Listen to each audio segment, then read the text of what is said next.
L'écouter Sichot Relek Raf, deuxième Sikha sur Yutet Kislev. On sait que la libération de l'Admorazaken de prison le jour du 19 Kislev, elle a eu lieu un mardi. Et l'Admorazaken lui-même, dans la lettre qu'il a écrite après être sorti de prison, il le mentionne en disant qu'il a été libéré le troisième jour de la semaine, donc le mardi, et c'est le jour de la création où on a dit deux fois le mot bon. Dans la création du monde, quand Dieu a créé le monde, le troisième jour, il a dit deux fois que c'était bon. Et si l'Admorazaken le mentionne lui-même, c'est qu'il y a forcément un lien profond entre le mardi et cette fête du 19 Kislev. Alors cette idée de mardi, elle nous rappelle aussi un petit peu le don de la Torah, puisque on nous dit que les Juifs ont reçu la Torah le troisième jour du troisième mois. Donc c'était aussi un mardi, et le troisième mois depuis le Rosh Chodesh Nissan, donc le mois de Pessah, c'était le troisième mois. Nissan, Iyar, Sivan, ils ont reçu en Sivan, et donc aussi le troisième jour. Ici, de la même manière, la fête du 19 Kislev, la libération de l'Admorazaken, elle a eu lieu aussi un troisième jour de la semaine, un mardi, du troisième mois de l'année, quand on commence à partir du mois des fêtes, Tishri, Cheshvan, Kislev, donc le troisième mois, le troisième jour de la semaine. Et le don de la Torah, il a permis, quelque part, de briser la limite qui existait entre le ciel et la terre, entre le spirituel et le matériel. Avant le don de la Torah, ce qui était spirituel, ça restait quelque part uniquement en potentiel et ça n'imprégnait pas la matérialité des choses. La sainteté n'arrivait pas à pénétrer les objets matériels. Et le don de la Torah a fait en sorte de faire fusionner ces deux univers, le matériel et le spirituel, pour que ça ne fasse plus qu'un. Et c'est pour ça que nous, de nos jours, après le don de la Torah, on voit que les objets matériels peuvent être imprégnés d'une certaine sainteté. Et ça, c'est largement évoqué par le fait qu'on parle du troisième jour de la semaine. Le chiffre 3, ça représente quoi? Le premier, le 1, ça exclut l'existence de quelque chose d'autre. C'est encore la solitude quelque part. Alors que le 2, ça inclut une deuxième existence, une seconde existence. Seulement, ça dénote quelque part une confrontation ou une concurrence. Alors que le troisième élément, il vient faire la paix entre les deux premiers. C'est ça aussi qu'on dit dans la création du monde. Le deuxième jour, il y a eu une séparation entre les eaux du haut et les eaux du bas. Le troisième jour, il y a eu quelque part une paix qui a été instituée. C'est pour ça qu'on dit deux fois le mot bon dans le troisième jour de la création.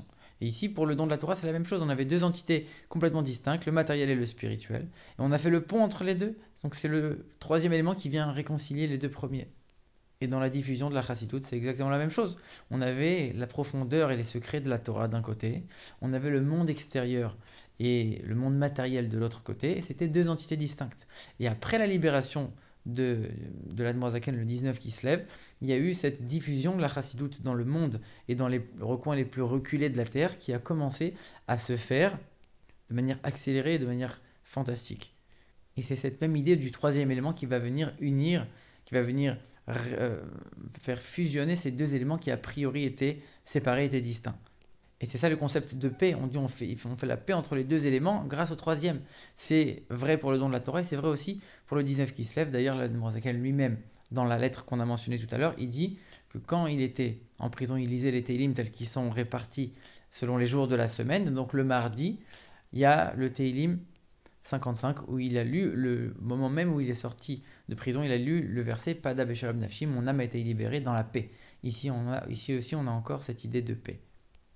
Et cette idée, on la retrouve de manière générale dans toute la chassidoute.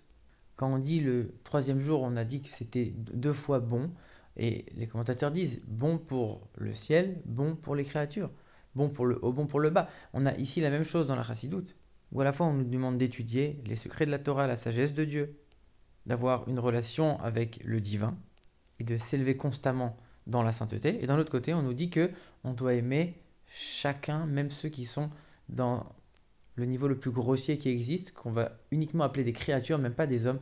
On doit aimer chacun, chaque juif. Et donc on a encore ce mouvement vers le haut et vers le bas. Et c'est exactement la même chose dans le Tanya, où l'Admorazaken il souligne le fait que la Torah, elle est accessible à chacun, peu importe son niveau, à la fois celui qui est le plus bas, et c'est pour ça qu'on dit cette chose-là, elle est proche de toi pour l'accomplir, et il va démontrer dans le Tanya que la Torah, elle est proche de chacun, de chaque juif, même au niveau le plus bas pour pouvoir l'accomplir et la pratiquer. Et d'un autre côté, même celui qui a un niveau très haut, spirituellement très élevé, et qui pense qu'il n'a plus aucune progression à accomplir, lui aussi on vient lui dire, sache que si toi tu restes au niveau où tu es et que tu ne progresses pas, tu vas être appelé quelqu'un qui ne sert pas Dieu. Tu vas uniquement stagner. Et même toi, on va te demander de progresser. Même toi, c'est proche pour toi de augmenter et de progresser encore, même si tu es déjà à un niveau élevé. Et ne pense pas que tu as un plafond de verre au-dessus de ta tête. Tu peux continuer encore et encore. Et non seulement tu peux, mais tu le dois. Et la Torah t'en a donné la possibilité et le pouvoir. Donc encore une fois, ici, on s'adresse à tout le monde du plus élevé vers le plus bas. Maintenant, on sait qu'il y a un lien très profond entre cette libération, cette fête du 19 qui se lève avec le livre du Tanya. On sait qu'il y a 53 chapitres dans le Tanya et l'Admorazakan il est resté en prison pendant 53 jours. Et on nous dit que c'est grâce aux 2 années pendant lesquelles les chassidim ont étudié le Tanya et qu'ils ont rajouté de la vitalité dans l'étude de la Torah et dans le service de Dieu, c'est grâce à ça que l'Admorazakan a été libéré. Et même si le Tanya a été imprimé 2 ans avant cette libération, les deux sont intrinsèquement liés. Et d'ailleurs, on sait que les Rebbeim, ils ont dit que le Tanya, c'était la Torah écrite de la Chassidoute. Alors ça veut dire quoi la Torah écrite? C'est pas uniquement parce que c'est un livre écrit par la main de l'Admorazaken, alors que tous les autres enseignements chassidiques, c'était uniquement transmis à l'oral, que ce soit par le Baal Shem Tov, le Maguid ou l'Admorazaken lui-même avant l'écriture du Tanya. C'est pas seulement pour montrer qu'il y a eu un livre qui a été écrit, c'est aussi pour montrer que la même différence qui existe entre la Torah écrite et la Torah orale existe entre le Tanya et les autres enseignements de Chassidoute. Alors la différence principale entre la Torah écrite et la Torah orale, c'est que dans la Torah orale, on va mettre beaucoup plus l'accent sur l'enseignement en tant que tel, c'est-à-dire sur le fond et beaucoup moins sur la forme. Ça veut dire qu'on va mettre l'accent sur la compréhension du sujet en tant que tel et pas forcément dans les mots par lesquels le sujet a été enseigné. Alors que dans la Torah écrite, on va faire beaucoup plus attention à chaque mot, à chaque lettre, à chaque virgule telle qu'elle a été écrite par Dieu dans la Torah écrite. Et d'ailleurs, c'est pour ça que même avant le don de la Torah, on dit que les patriarches, par exemple, ils étudiaient déjà la Torah. Et non seulement qu'ils l'étudiaient à l'oral, mais ils avaient même certains livres qu'eux-mêmes avaient écrits, comme le dit le Rambam. Mais encore une fois, il n'y avait pas de sainteté dans le livre. Il n'y avait pas d'exactitude dans chaque lettre du livre. C'était l'enseignement sur le fond qui était vrai. Et le don de la Torah, il est venu apporter cette nouveauté que chaque lettre va être sainte, chaque lettre va être calculée puisqu'elle vient de Dieu. Et donc on est en train de montrer que on a cassé encore une fois cette limite entre le matériel et le spirituel. Un objet qui va être matériel, qui peut être un Sefer Torah, qui peut être une écriture matérielle, elle va être capable de contenir de la divinité, de la sainteté. Donc on a fait descendre la plus haute spiritualité dans la matérialité la plus concrète. Et c'est pas une descente pour la Torah, cette idée-là. Au contraire, c'est le fait de dire qu'on va faire fusionner ces deux univers grâce au troisième élément qui va faire la paix entre l'un et l'autre. Et c'est un peu la même idée pour le Tanya, puisqu'on sait que l'Admorazaken, il a calculé chaque lettre. Il a écrit le Tanya pendant 20 ans, et comme les Rebbeim l'ont témoigné, on dit qu'il réfléchissait pendant plusieurs dizaines de jours pour savoir s'il allait écrire etc. ou et etc. C'est-à-dire que pour une lettre, pour ce Vav, il y avait énormément de jours de réflexion. Chaque lettre dans le Tanya, elle a été pesée et calculée, à tel point que quand l'Admorazaken l'a fait imprimer, il a demandé à ce qu'on vérifie que chaque détail, chaque lettre a bien été respecté.